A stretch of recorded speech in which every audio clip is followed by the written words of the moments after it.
కుక్క కాటుకు చెప్పు దెబ్బ అన్నట్టుగా పాకిస్తాన్కు గట్టిగా బుద్ధి చెప్పేందుకు సిద్ధపడుతుంది భారత్.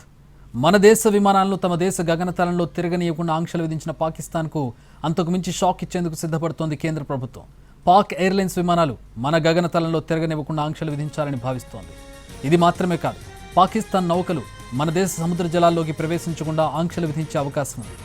పాక్ విమానాలు మన దేశంలో తిరగకుండా గగనతలం మూసేస్తే ఆ దేశ విమానయాన సంస్థలపై పెను ప్రభావం పడ్డం ఖాయం.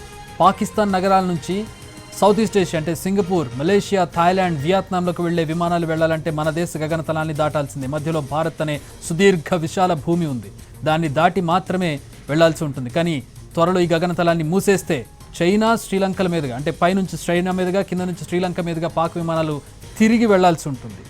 ఇది చాలా ఖర్చుతో కూడుకున్న వ్యవహారం. దీంతో పాకిస్తాన్ ఎయిర్లైన్స్ ఆర్థికంగా దివాళా తీయడం ఖాయం.